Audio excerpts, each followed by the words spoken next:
The competition will measure residential energy use as well as municipal energy use, and so the fact that we've been able to reduce our emissions will help us show that we've made progress. So when we start the competition in January, they'll actually have a benchmark, like a baseline benchmark that looks at 2 years prior to January of 2015, so it'll start the clock in 2013. So any improvements that we make from 2013 on will be included as something that we can show progress on. Okay, so from 2013 through 2015. Yeah, so 2013 to 2015 is your baseline. That's where they start. Okay. And then the competition measures any improvements that you make beyond that between it's like it starts in January 2015 and goes through December 2016. So it's a 2-year period after that. So we'll be wanting to show even further reduction from that baseline. And we think we can get there. We still have, of course, our 20% by 2020 energy goal. And so as we work toward that, that'll help bring down our consumption, and so that will help our baseline. But the other tie-in is that we're also trying to take this more toward the community. So it's not just about the municipal buildings and what we're doing in our city buildings and government buildings, but really about, can we motivate people to start saving money in their own homes? And, saving electricity means saving money, means saving the environment. There's so many good benefits that come on with energy efficiency, and so this is a way that we can start elevating that conversation and getting people excited to save energy in their own life. Yeah, so exactly, as the quarterfinalists, we're in the quarterfinalist phase, and that means through August through November, we're creating a community energy efficiency plan. So when we think about that, we already have our city energy and sustainability work plan that's got a lot of good ideas and a lot of good plans. We have a lot of other organizations that have great ideas already on paper, so we're going to start with those, making sure that we're building on what we have rather than starting totally from scratch. So combining those plans, making sure everyone in the community knows what these are and what they mean and where they can get involved. I think it's a great way to talk about engaging new faces in, for instance, nonprofit organizations that are doing good work.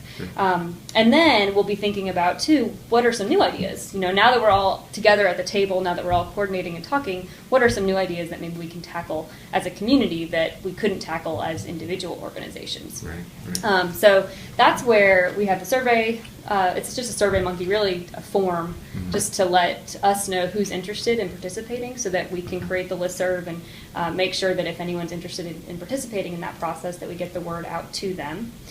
There's also a place on there where if they've already got a big idea, they can submit that. And the critical piece there is that we want their ideas. We also want to know how they think they can take action to make that idea a reality. So this is not about one organization doing all the work. It's really about the community coming together. And so we want to see if you've got an idea, where do you think that you can make a difference and help make that idea a reality? I think in the last 5 years, they've been able to reduce their own energy footprint by 12%. That's great. And their goal is to reduce energy by 20% by 2020. Okay. What do you think about that kind of effort? I think it's great. About the solar energy? I mean, a lot of these buildings are very tall and would get sun all day. Yeah. If maybe some of the conversions could be to solar energy, that would, I would think, would cut down on the expenses itself. Yeah.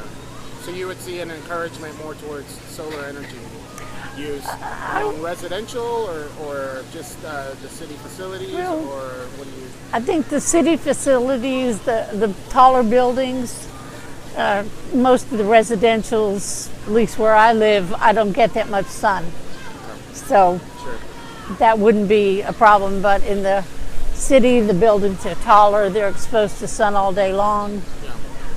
So you're saying there should be more alternative energy sources used for energy consumption? Right, and perhaps some of the lights and stuff, not specifically traffic lights, but other lights, like when you go into some of the grocery stores, as you walk by down the frozen aisle, they light up. Yeah, sure. And when nobody's in front of them, they don't light up. So maybe some kind of sensors on some street roads, so that when they sense a car coming, the lights can go on and then go off, unless that costs more money to turn them on and off than it does to sustain the lights.